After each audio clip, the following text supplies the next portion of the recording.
Capítulo 12. Críticas y comprobaciones. Los primeros 5 capítulos de este trabajo, los cuales un poco más reducidos, se publicaron en serie en The American Magazine en el otoño de 1909. Despertaron una ola de comentarios, lo mismo en los Estados Unidos que en México. Llegó una lluvia de cartas dirigidas tanto a la revista citada como a mí, en muchas de las cuales se dijo que los firmantes habían presenciado situaciones similares a las que yo había descrito. Por otra parte, en muchas se declaró con franqueza que yo era un mentiroso y un calumniador, afirmando en diversas formas que en México no existía nada semejante a la esclavitud o al peonaje, y que si acaso existía, de todos modos era la única forma práctica de civilizar a México, que los trabajadores de ese país eran los más felices y afortunados en toda la tierra, y que el presidente Díaz era el gobernante más benigno de la época, que una búsqueda paciente pondría al descubierto ejemplos de barbarie aún en los Estados Unidos, y que mejor sería limpiar primero nuestra casa, que había 900 millones de dólares de capital norteamericanos invertidos en México, y así sucesivamente.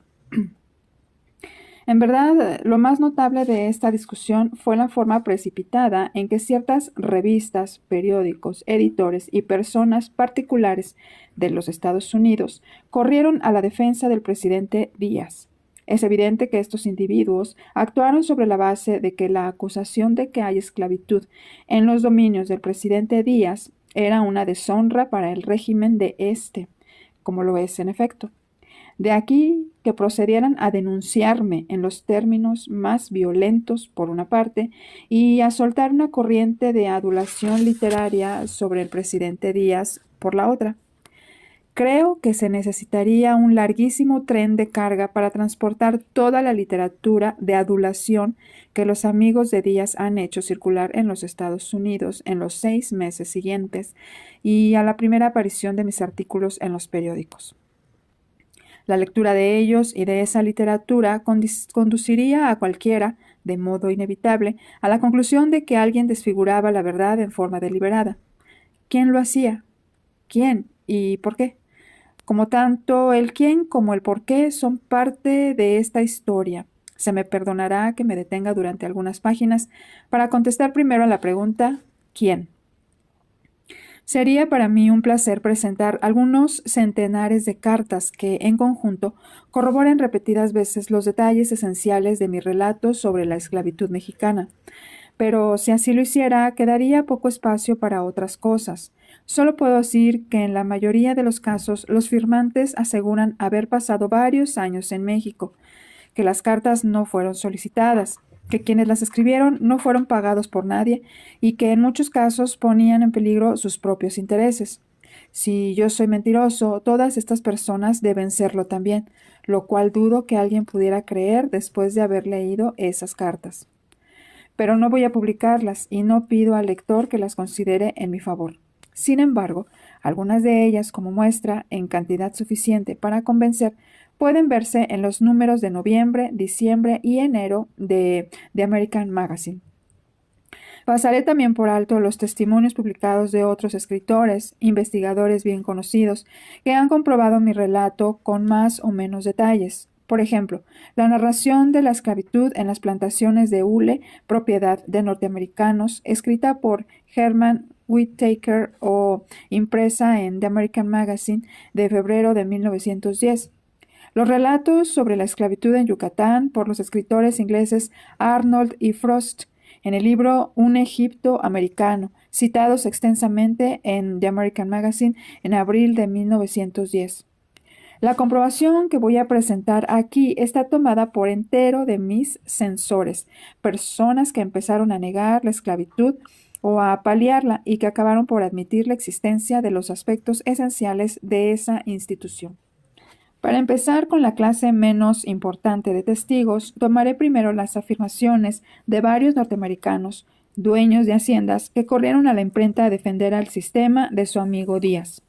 Entre estos se halla George S. Gould, administrador de la hacienda hulera San Gabriel, en el istmo de Tehuantepec. En varios periódicos se ha citado con largueza al señor Gould, especialmente en el San Francisco Bulletin, donde se habla de la, entre comillas, absoluta inexactitud de mis escritos.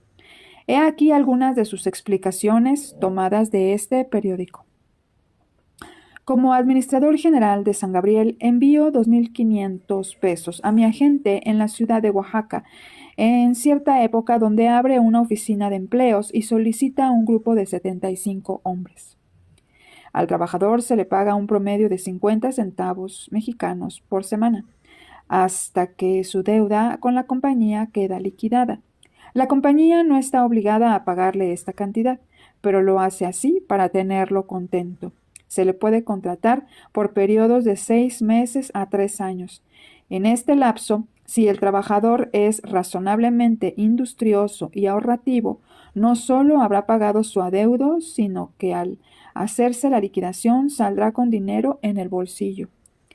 El resumen es este. La esclavitud del peón en México podría llamarse esclavitud en el sentido más estricto de la palabra, pero mientras el trabajador se halla bajo contrato con el propietario de la hacienda, se le está haciendo un bien inestimable.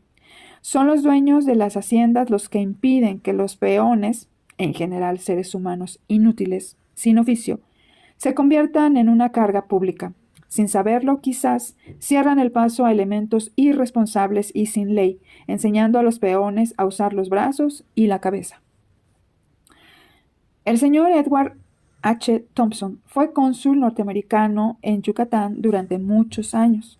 El señor Thompson posee una hacienda enequenera.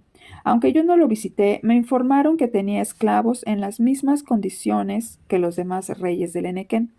Indudablemente, después de la publicación de mi primer artículo, el señor Thompson dio a conocer una larga declaración que apareció en muchos periódicos, y por esto supongo que empleó a un sindicato de redactores para hacerla circular.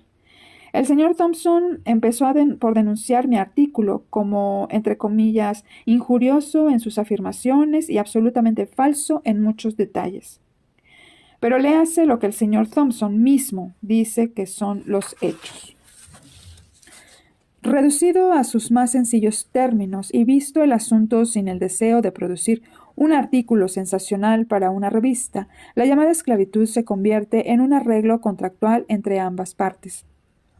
El indígena necesita el dinero, o cree que lo necesita, mientras que el patrón necesita el trabajo del sirviente indígena. Al peón endeudado se le mantiene más o menos de acuerdo con los términos del contrato verbal e implícito, según el personal entendimiento del patrón o de su representante. Esta situación general es la misma que existe en todas las grandes industrias de nuestro país, tanto como en Yucatán. No trato de defender el sistema de trabajo por deudas. Es malo en teoría y peor en la práctica. Es malo para el hacendado porque distrae un capital que de otro modo podría emplearse en desarrollar los recursos de la hacienda. Es peor para el peón porque, a causa del sistema, se acostumbra a confiarse demasiado en la poderosa protección de su patrón acreedor. Si se leen estas líneas con discernimiento, se observará que el señor Thompson admite que en Yucatán prevalece la esclavitud por deudas. Admite que existe un sistema similar en todo México. Admite que es un sistema que no puede defenderse. Entonces, ¿por qué lo defiende? El señor C. V. Cooper, negociante norteamericano en bienes raíces, escribió en el Portland Oregonian que leyó mis artículos con, entre comillas, entretenimiento mezclado con indignación, y concluye que estaban, entre comillas, muy exagerados. Pero admitió algunas cosas. Dijo: la ley mexicana sobre peonaje estipula que si un sirviente, por cualquier razón, está endeudado con su patrón, tiene que permanecer con él y pagar la deuda con su trabajo, mediante un jornal que se conviene entre el patrón y el empleado. Pero, señor Cooper, si el empleado tiene que permanecer con su patrón, ¿cómo puede éste protestar respecto al jornal que, según usted, entre comillas, se conviene? Con mucho candor, el señor Cooper explica la libertad del peón del modo siguiente. No hay nada obligatorio en el servicio que presta. Si no le gusta lo que le rodea o el trato que recibe, está en perfecta libertad de obtener el importe de su deuda de cualquiera y abandonar la hacienda. ¿De quién cualquiera, señor Cooper? Ah, la dulcísima libertad de México. Es muy lamentable que el señor Cooper haya manchado el sonrosado cuadro que pinta al admitir la cacería humana como parte del sistema, pero así es. Si un hombre se escapa, podemos hacer que lo regresen, si el importe de su adeudo vale la pena. Los gastos de su captura los paga la hacienda y se agregan a la cuenta del peón. Esto, no obstante, Cooper declara al final: los peones son perfectamente libres de ir y venir como quieran, con la única restricción legal de que no estafen a nadie el dinero que se les ha anticipado de buena fe. El señor Cooper tenía tan buena opinión de su defensa del sistema de días que él mismo, o algún otro, llegó a gastar dinero en imprimirla en forma de folleto y hacerla circular por todo el país. Hubo otros folletistas, además del señor Cooper, que se apresuraron a defender a México. Uno de ellos fue el señor E. S. Smith, en Tippecanoe, Iowa, el hombre que telegrafió al presidente Taft suplicándole que negase a The American Magazine el uso del correo antes que mi primer artículo entrara en prensa. El señor Smith escribió La verdad acerca de México en The Banker's Magazine y con el mismo contenido se hizo un folleto. El señor Smith llegó a tales extravagancias al negar las imperfecciones de las instituciones mexicanas y fue tan brillante en sus descripciones del, entre comillas, ideal gobierno de México, que uno de los más calurosos defensores de ese gobierno, The Mexican Herald, sintió repugnancia al conocer esa producción y publicó un largo editorial en el que rogaba que se librase a México de amigos tales como el señor Smith. El señor Guillermo Hall, otro norteamericano interesado en propiedades mexicanas, considera mis artículos como, entre comillas, una gran injusticia, puesto que como el pobre mexicano no sabe de libertad, éste debe encontrarse perfectamente bien como esclavo. El Citizen de Tucson, Arizona, transcribió el texto del señor Hall como sigue: la fría realidad en tinta negra podría parecer absurda a los norteamericanos cuya educación y medio ambiente son tan distintos. En las tierras bajas, a lo largo de la frontera, por ejemplo, el llamado peón no tiene concepto de la libertad que nosotros disfrutamos en Norteamérica. No sabe en absoluto lo que significa. Allí los propietarios se ven obligados, por la fuerza de las circunstancias, a mantener por ahora cierta clase de feudalismo sobre el peón. El señor Dwight E. Woolbridge, hacendado y escritor, escribió largamente en defensa de la esclavitud en el Mining World, órgano de la American Mine Owners Organization, organización norteamericana de propietarios de minas. He aquí algunos párrafos. Sin duda hay brutalidades y salvajismo en México.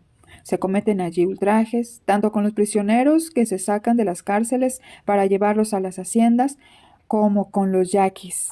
Yo he invertido en una gran hacienda del sur de México, donde tenemos unos 300 trabajadores yaquis. Por toda la región yaqui he visto cosas como las descritas en la revista.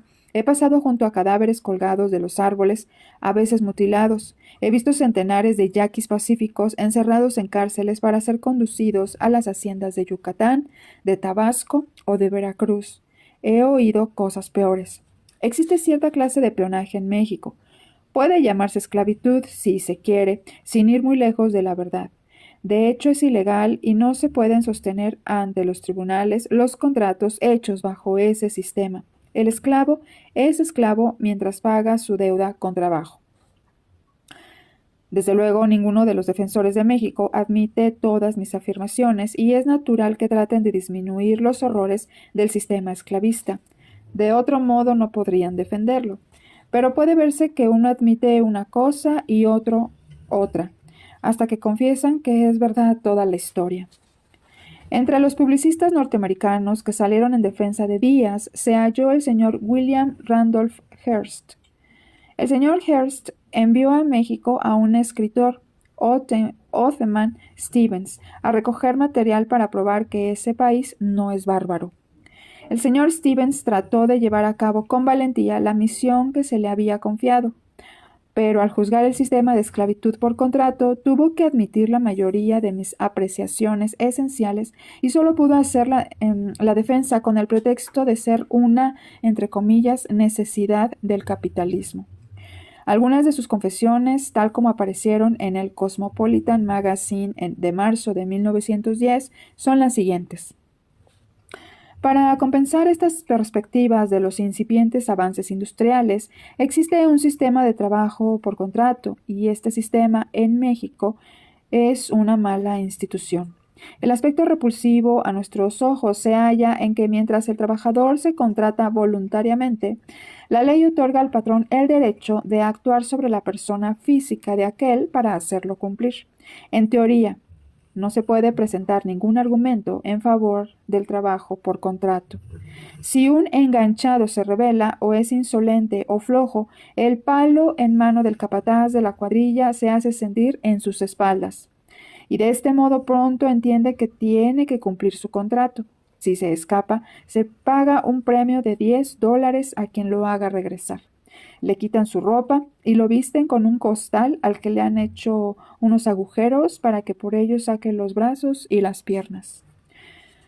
La defensa de este sistema, escrita por el señor Stevens, tal como se publicó en la revista mencionada, es como sigue.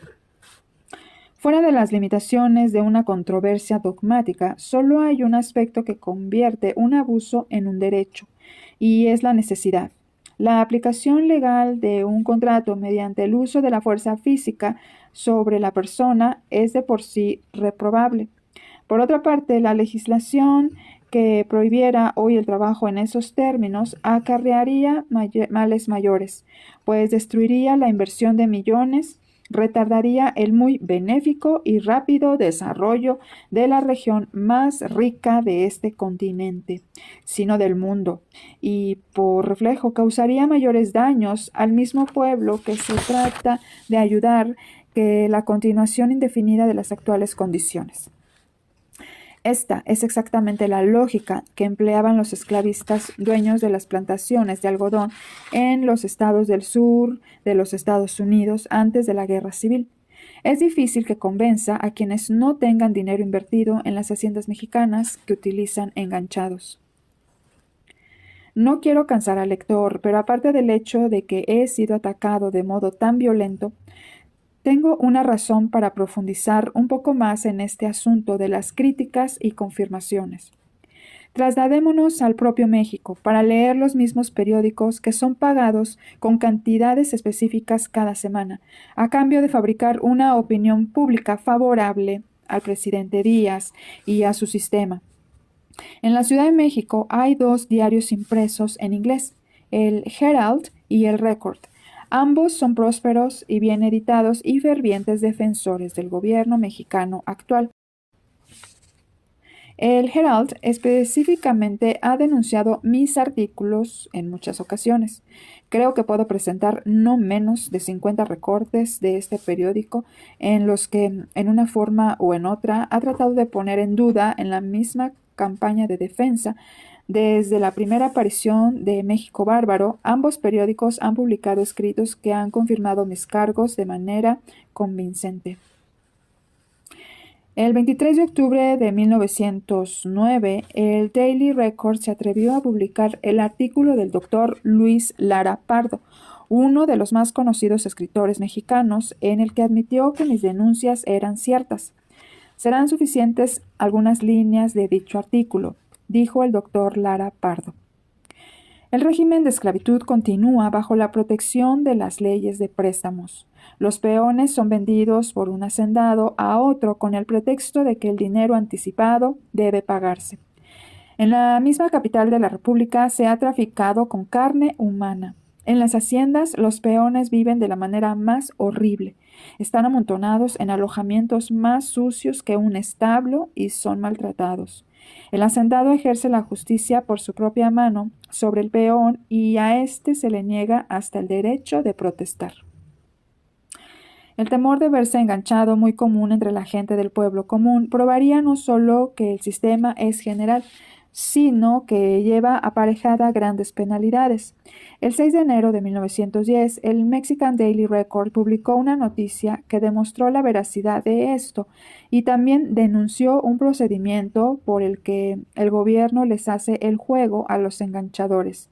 Sin su encabezamiento, la noticia dice: hay 100 trabajadores enganchados para trabajar en los campamentos de construcción del ferrocarril de Veracruz al Pacífico. Se hallan acampados cerca de la estación de Buenavista, debido a que no han querido firmar un contrato formal y a que la ley prohíbe que se les traslade a otro estado sin ese contrato. El gobernador Landa y Escandón se negó ayer tarde a acceder a la petición de R. P. Davis y F. Villademoros, firmantes de una solicitud para que permitiera embarcar a los trabajadores. Con sus mujeres e hijos y todas sus propiedades materiales, forman un abigarrado campamento cerca de la estación. En su petición, Davis y Villademoros manifiestan que la empresa del ferrocarril está sufriendo grandes pérdidas por la detención de los trabajadores y que muchos de estos temen que si firman contratos serán embarcados a las plantaciones de azúcar y café y retenidos hasta la terminación de los periodos especificados. El gobernador Landa negó la petición basándose en que la ley requiere esa formalidad para proteger a los trabajadores, mientras que la razón para prescindir de ella no parecía lógica. El Mexican Herald proporciona mayor confirmación que el Mexican Record.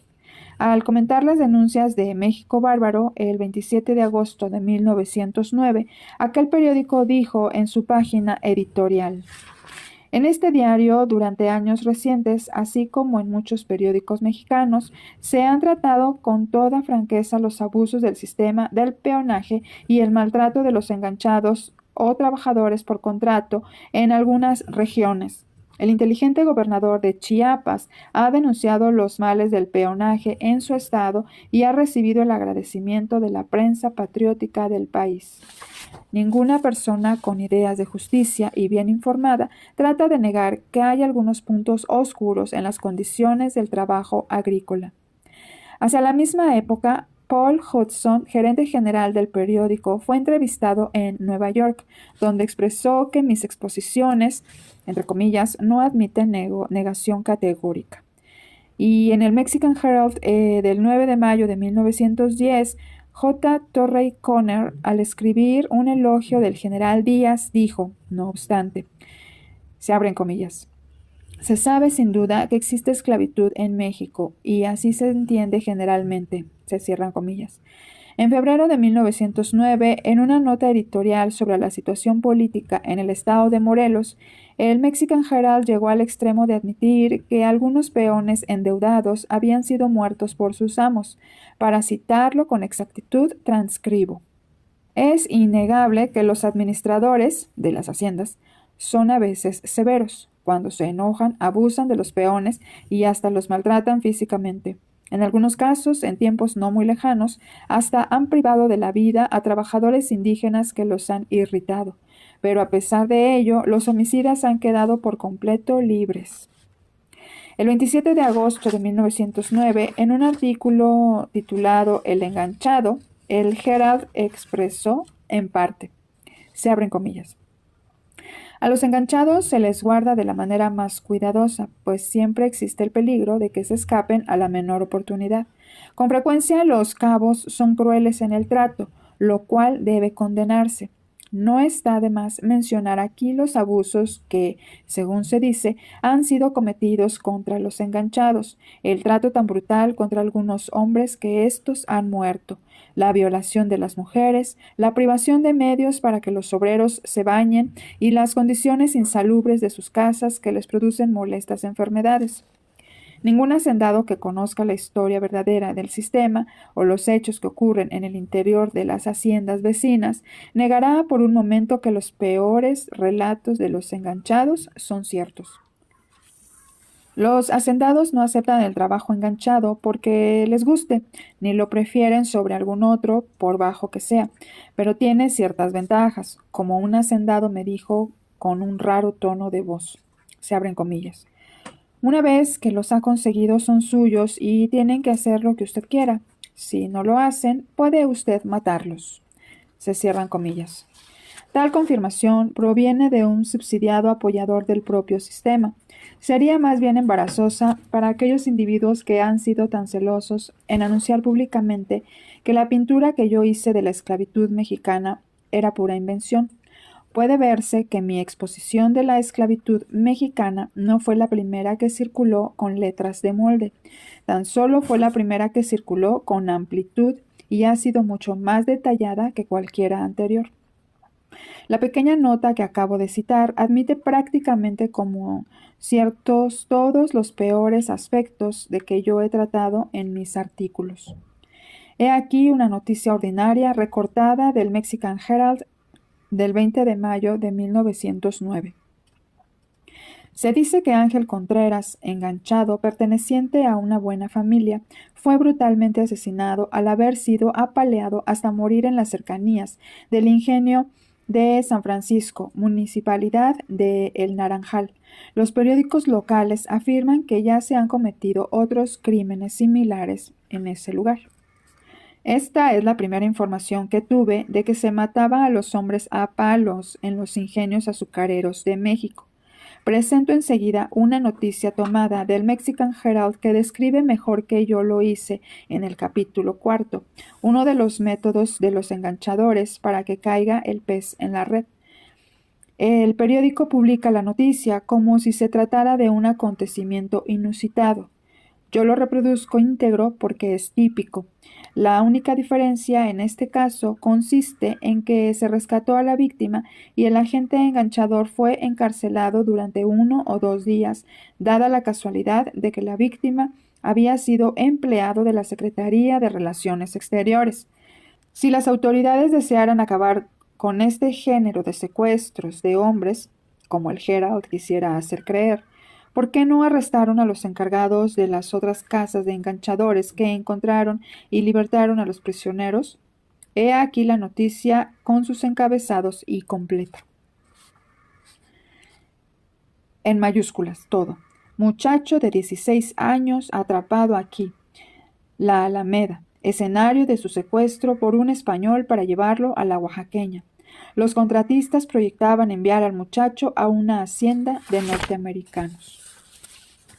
Cuando Felipe Hernández, agente de una empresa de contratistas de trabajadores, comúnmente llamados en México enganchadores, encontró en la Alameda a Benito Juárez, de 16 años de edad, la tarde del miércoles y lo condujo con brillantes promesas de trabajo y remuneración a acompañarle a una casa de la calle de la Violeta, Hernández cometió uno de los errores más grandes de su vida.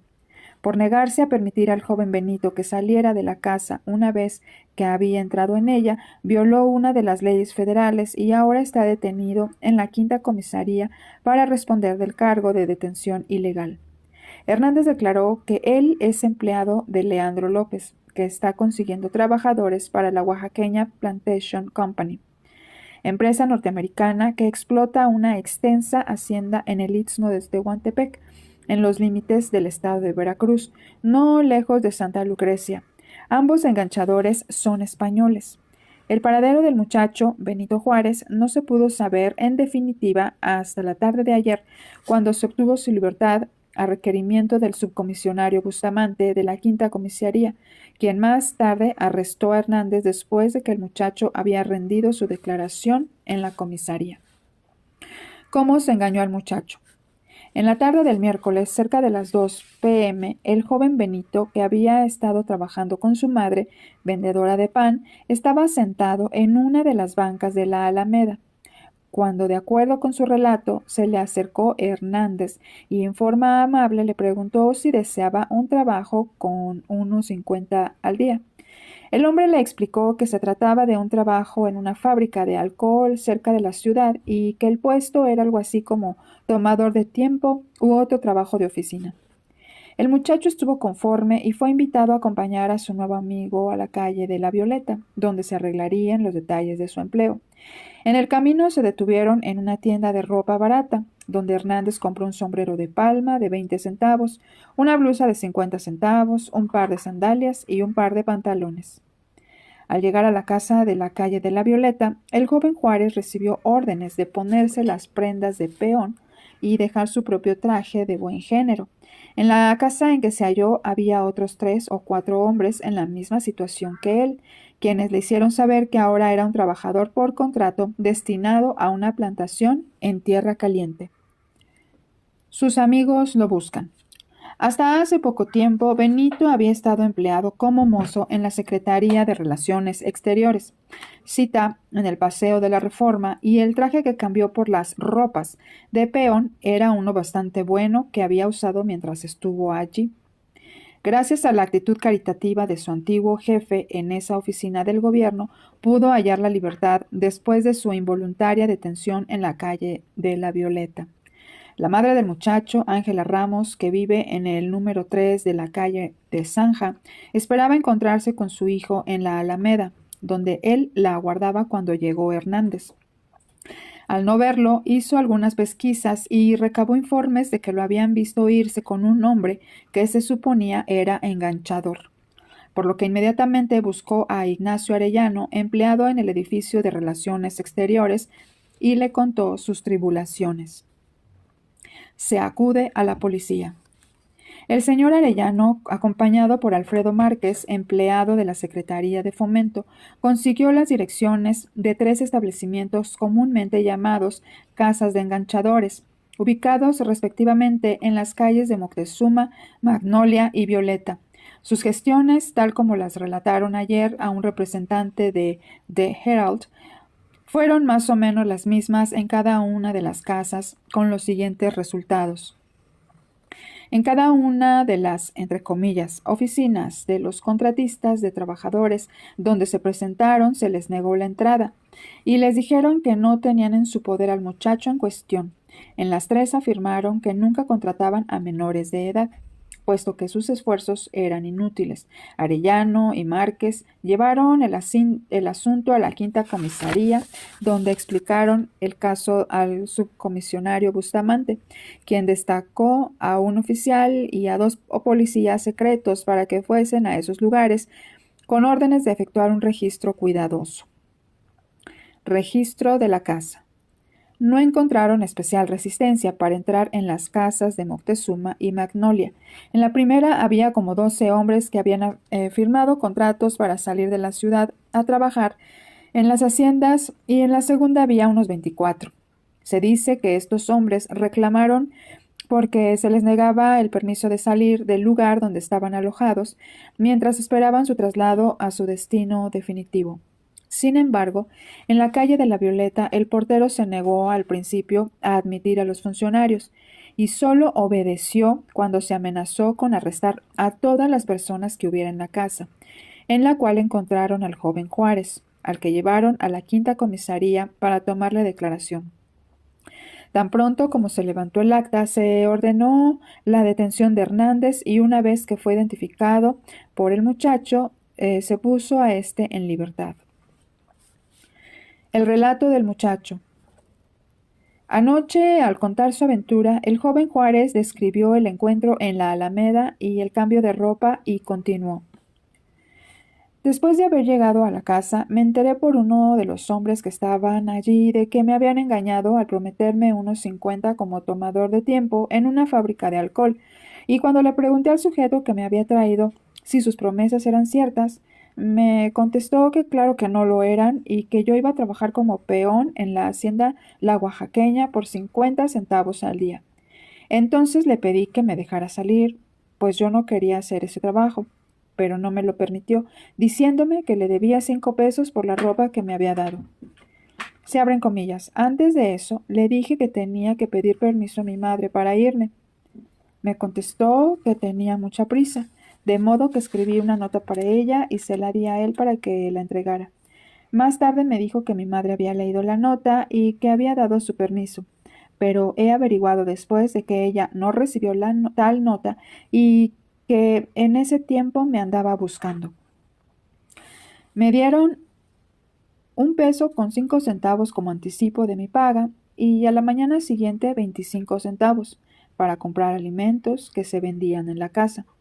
Todo este dinero me lo cargaron a cuenta para pagarlo después que fuera a trabajar, cosa que supe antes de dejar aquella casa. El desayuno me costó 13 centavos y fue de chicharrones con chile, mientras que la comida, un plato de sopa, me costó 12 centavos. No había cena. Después que me encerraron en la casa, llegaron un hombre y una mujer. Esta llevaba un niño de 1 año. Allí estaba todavía. La gente de esa casa se ha quedado con mi ropa, pero de todos modos estoy muy contento de haberme librado de ir a tierra caliente. No firmé ninguna clase de contrato, ni siquiera vi uno y no sé si los otros que están ahí habrán firmado contratos. Todos decían que les habían negado el permiso de dejar la casa mientras no pagaran el dinero que les dijeron que debían. Se cierran comillas. Buen trabajo de la policía. Desde que los funcionarios de policía de la Quinta Comisaría recibieron la primera noticia de la infracción a la ley del trabajo hasta que Hernández fue capturado y procesado, esta actividad ha demostrado fuera de toda duda cuán lejos están las autoridades y el gobierno de entrar en connivencia para cometer abusos contra los trabajadores, como se ha acusado en este país. La ley mexicana establece la pena de 5 años de prisión por delitos de este carácter contra menores y expresamente prohíbe la contratación de menores de edad y que éstos se comprometan a trabajar. Como no hay detención sin el debido proceso, parece segura la perspectiva de un fuerte castigo para Hernández. Si las afirmaciones del muchacho son correctas, pues probablemente servirá de ejemplo para escarmiento de otros contratistas dispuestos a no tener cuidado en sus métodos. Dudo de poder encontrar mejor modo de terminar este capítulo que el de citar informes oficiales del gobierno de los Estados Unidos. Aunque los siguientes párrafos se hayan escrito a sangre fría, las afirmaciones que contienen son, no obstante, confirmatorias en exceso. Están tomados del Boletín número 38 del Departamento de Trabajo de los Estados Unidos, publicado en enero de 1902. Me hubiera gustado hacer una cita más extensa, pero solo tomo los siguientes párrafos de las páginas 42, 43 y 44.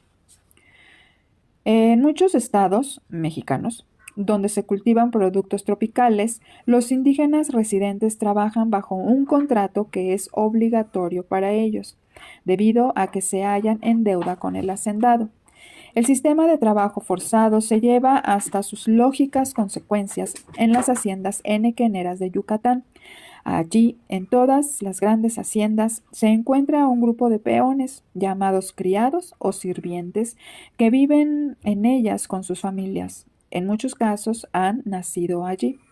Estos criados están ligados a la tierra por deudas, pues aunque un mero contrato para prestar ciertos servicios no impone una ocupación específica, en Yucatán se sostiene que si se ha hecho un pago anticipado, se puede exigir el reembolso del dinero o, en su defecto, la realización de un trabajo específico. El sistema de trabajo forzado por deudas parece funcionar en Yucatán y a satisfacción del hacendado. El peón está obligado a trabajar a menos que pueda liquidar su deuda, la cual se halla en aumento constante. Cualquier intento de huida o evasión es castigado penalmente. El peón rara vez o nunca consigue su independencia. El traspaso de un trabajador de un patrón a otro se efectúa solo mediante el pago del importe de la deuda contraída que el nuevo patrón hace al anterior. Así, el sistema parece esclavitud no solo por la obligación bajo la cual trabaja el peón, sino por el gran gasto inicial del hacendado como primera inversión en mano de obra. En el estado de Tabasco, las condiciones del trabajo forzado son algo diferentes y se agrava demasiado la dificultad del problema de mano de obra, especialmente desde el punto de vista del hacendado. En Tabasco, la ley no permite aplicar el mismo remedio que en Yucatán, es decir, la exigencia del cumplimiento específico de un contrato por cuenta del cual se ha hecho un pago anticipado. Pero este inconveniente es más aparente que real, pues la autoridad gubernativa está en manos de la clase propietaria de las tierras, y la obligación de los peones contratados de trabajar para los hacendados se hace cumplir en la realidad. Es necesario preguntar de nuevo, ¿quién ha distorsionado la verdad? ¿Yo o los otros? ¿Hay esclavitud en México y está extendida? ¿Se compran y se venden los hombres como si fueran mulas? ¿Son encerrados por las noches y cazados cuando tratan de escapar? ¿Se les deja morir de hambre, se les azota y se les mata? Con toda seguridad que estas preguntas han sido contestadas a entera satisfacción de cualquier lector honrado. Pero todavía no he respondido a esta otra pregunta. ¿Por qué hay tantos norteamericanos tan interesados en desfigurar la verdad acerca de México